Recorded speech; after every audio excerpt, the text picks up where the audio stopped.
चींटी और टिड्डा की कहानी, the ant and the grasshopper story in Hindi. एक बार की बात है, गर्मी का मौसम था और एक चींटी कड़ी मेहनत से अपने लिए अनाज जुटा रही थी। दरअसल वो सोच रही थी कि धूप तेज हो जाए, इससे पहले क्यों न अपना काम पूरा कर लिया जाए। चींटी कई दिनों से इस काम में जुटी थी। वो रोजाना खेत से उठाकर दाने अपने बिल में जमा करती थी। वहीं पास में ही एक टिड्डा फुदक रहा था। मस्ती में वह नाच रहा था, गाने गाकर जिंदगी के मजे ले रहा था। पसीने से तरबतर चींटी अनाज धोते धोते थक चुकी थी।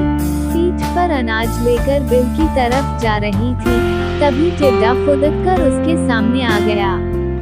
बोला, प्यारी चींटी, क्यों इतनी मेहनत कर रही हो?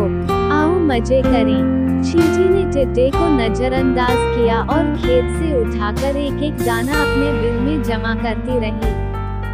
मस्ती में डूबा टिड्डा चींटी को देखकर हंसता और मजाक उड़ाता। उछलकर उसके रास्ते में आकर कहता, प्यारी चींटी, आओ मेरा गाना सुनो। कितना बढ़िया मौसम है, ठंडी हवा चल रही, सुनहरी धूप है, क्यों मेहनत करके इस खूबसूरत दिन को बर्बाद कर रही हो? टिड्डा की हरकतों से चींटी परेशान हो गई। उसने समझाते हुए कहा, सुनो टिड्डा, ठंड का मौसम कुछ दिन बाद ही आने वाला है। तब खूब बर्फ गिरेगी, कहीं भी अनाज नहीं मिलेगा। मेरी सलाह है, अपने खाने का इंतजाम कर लो। धीरे धीरे गर्मी का मौसम खत्म हो गया। मस्ती में डूबे टिड्डे को पता ही नहीं चला कि गर्मी कब खत्म हो गई। बारिश के बाद ठंड आ गई। कोहरे और बर्फबारी की वजह से बमुश्किल सूरज के दर्शन हो रहे थे।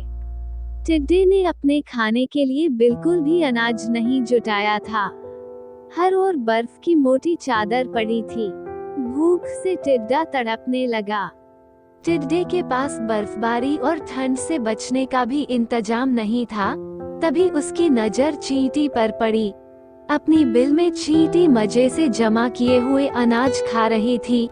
तब टिड्डे को एहसास हुआ कि समय को बर्बाद करने का उसे फल मिल चुका है। भूख और ठंड से तड़पते टिड्डे की फिर चींटी ने मदद की। खाने के लिए उसे कुछ अनाज दिए।